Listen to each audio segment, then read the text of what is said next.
Fransiyaning eng nufuzli Kann shahrida har yili o'tkaziladigan Jahonning ko'chmas mulk va investitsiya olami forumi MIPIM o'z eshiklarini ochdi. MIPIMda dunyoning yetakchi investorlari, arxitektorlari, shahar rejalashtiruvchi va rivojlanish liderlari bir joyga jamlanadi.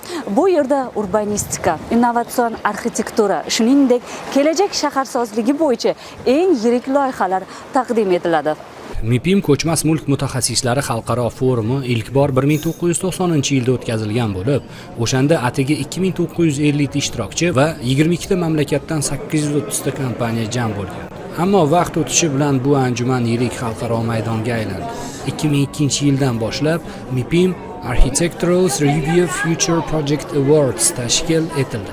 Bu shunchaki ko'rgazma emas, balki yangi tendensiyalar tug'iladigan, innovatsion loyihalar taqdim etiladigan va eng ilg'or g'oyalar haqiqatga aylanishi mumkin bo'lgan makondir. Bugungi kunda ushbu tadbir 20 ming kvadrat metrli ulkan ko'rgazma hududi, konferensiyalar, norasmiy uchrashuvlar, sanoat ekspertlari bilan panel muhokamalar hamda eng yaxshi arxitektura va shaharsozlik loyihalarini taqdirlash marosimlarini o'z ichiga oladi. MIPIM 2025 doirasida Yangi Toshkent loyihasi ham ishtirok etmoqda. Yangi Toshkent uchun alohida pavilyon ajratilgan bo'lib, bu yerda shahar stendi urbanistik loyihalar taqdim etilmoqda.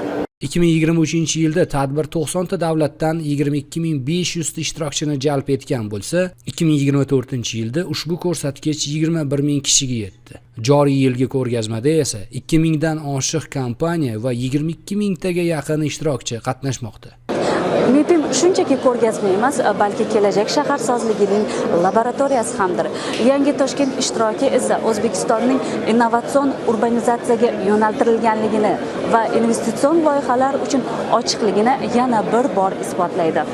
MIPIM global darajada shunchalik ommalashdiki, uning MIPIM Asia nomli Gonkongda o'tkaziladigan qo'shimcha versiyasi ham mavjud. Shuningdek, London va Nyu-York kabi yirik shaharlar ham tadbirni muayyan qismlariga mezbonlik qilgan.